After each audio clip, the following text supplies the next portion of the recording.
निश्चित रूप से अपनी प्रकृति और स्वभाव के कारण आपको कर्म करना ही पड़ेगा। इसलिए कर्म का मिथ्या त्याग करना बहुत उचित नहीं है। कल भी आपको निवेदन किया था, जितने प्रकृति के आलंबन हैं वे सब कर्मरत हैं। वसंत ऋतु आएगी तो आप देखेंगे वृक्षों में कोपल आ जाएंगे। वर्षा ऋतु आएगी तो अपने आप मेघ वर्षा करने लगेंगे। सूर्य भगवान तो प्रतिदिन ज्योतिषी जी की आज्ञा मानते हैं, क्योंकि जितने ज्योतिषी हैं वो पंचांग में लिख देते हैं, अमुक शहर में इतने बजे, अमुक शहर में इतने बजे। तो सूर्य भगवान पहले से पढ़ते हैं पंचांग के, भाई उसने लिख दिया है, अब उसकी लाज रखनी चाहिए। इसलिए सूर्य भगवान मनुष्य की बात मानकर उन्हीं क्षणों में वहां प्रकट होते। कितना बड़ा कर्म है, कहीं विश्वास, कहीं विश्राम नहीं। और हनुमान जी महाराज तो जब काम करते हैं तो करते ही चले जाते हैं। किसी ने कहा विश्राम कर लो, तो हनुमान जी ने क्या बढ़िया उत्तर दिया, राम काज कीन्हे बिना मोहि कहाँ विश्राम।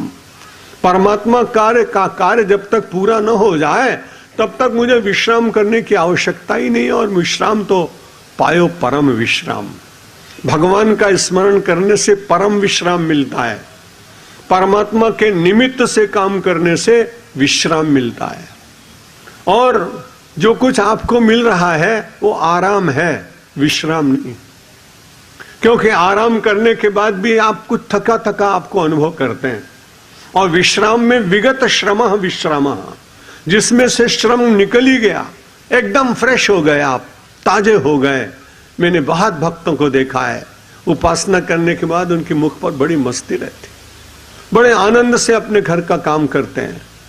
मन से भगवान का स्मरण, मुख से उनका पवित्र नाम, हाथों से उनका दिया हुआ काम, ये हम करने लगे तो उसके बाद आपका धीरे धीरे कर्तापन समाप्त हो जाएगा। और जब कर्तापन समाप्त हो जाएगा तो भोक्तृत्व भी समाप्त हो जाएगा। जब आप कर्ता भी नहीं रहे, आप भोक्ता भी नहीं रहे, तो फिर तुरंत भगवान कहेगा आप चिंता मत करो, भ्रामयन् सर्वभूतानि यंत्र रूढ़ानि माया। उस समय आपको कुछ नहीं होगा, लेकिन तब तक कठिनाई रहेगी। जब तक आपके भीतर की अहंकृति जागृत है, उस अहंकृति को परमात्मा के चरणों में समर्पित करते हुए ईश्वर इच्छा और प्रारब्ध और दिया हुआ परमात्मा का कार्य, इन तीनों वस्तुओं का यदि मन में विचार होगा तो आप बड़े आनंद से रह पाएंगे।